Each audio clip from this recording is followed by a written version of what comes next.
Please, मैं आपको सबको मौका दूंगा। Please please, Amrao ji please, Owaisi ji please,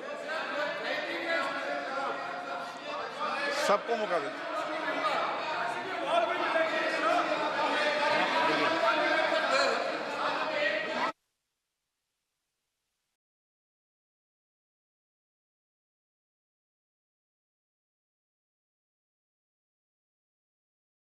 बैठिए, एक एक मिनट बोलना, एक एक मिनट प्लीज, एक एक मिनट प्लीज बैठिए, प्लीज बैठिए, प्लीज। असाउद्दीन ओवैसी जी एक एक मिनट बोलना, एक एक मिनट प्लीज बैठिए, बैठिए। आपको नहीं बोला। माननीय सदस्यगण, जब स्पीकर सीट से खड़ा हो जाता है तो मैं माननीय सदस्यों को अवगत कराना चाहता हूं, वह बैठ जाए करें।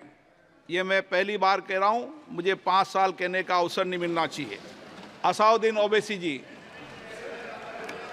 सर मैं आपको अपनी जानिब से, पूरे मुल्क की जानिब से मुबारकबाद देता हूं और मुझे यकीन है कि आपकी पार्लियामेंट की आवाम इस बात पर फख्र कर रही है कि आप दूसरी मर्तबा इस ऐवान के स्पीकर बने हैं।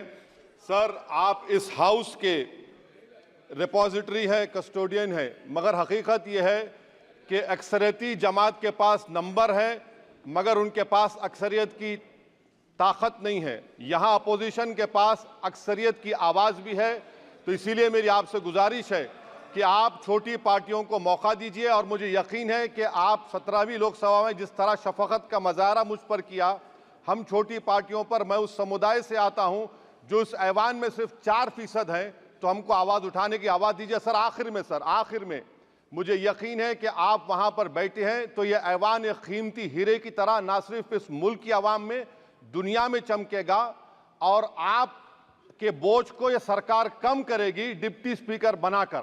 इतना बोझ आप पर नहीं डालना चाहिए। मैं मुबारकबाद देता हूं सर आपको, मैं मुबारकबाद देता हूं कि आप छोटी पार्टियों पर, ये ऐवान अपोजिशन और छोटी पार्टियों का भी है, हमको आप आवाज़ का मौका देंगे। इस हाउस का कैरेक्टर बदल चुका है सर, इस हाउस का कैरेक्टर बदल चुका है। अब बीजेपी स्टीम रोल नहीं कर पाएगी। हम आपसे मुबारकबाद देते हैं। शुक्रिया sir. Shri N.K. Premachandran. Thank you very much, Speaker sir. Sir, I, on behalf of my party, Revolutionary Socialist Party, RSP, extend hearty congratulations in assuming the highest office of democracy, that too in the largest democracy in the world. Sir, your experience, 30 years of experience in Parliament and the legislature, that is in Rajasthan State Legislative Assembly as well as 3 terms in Parliament, and also 5 years as the Speaker of this House. Definitely, I believe that, firmly believe that the expertise leadership will give fruitful results to the 18th Lok Sabha in running the House. Sir, I would like to say some quotations. The Pandit Jawaharlal Nehru, sir, it is a famous quotation that the Speaker, the symbol of nation's freedom and liberty. Sir, Kaul and Shakhtar refer the Speaker as the conscious and guardian of the House.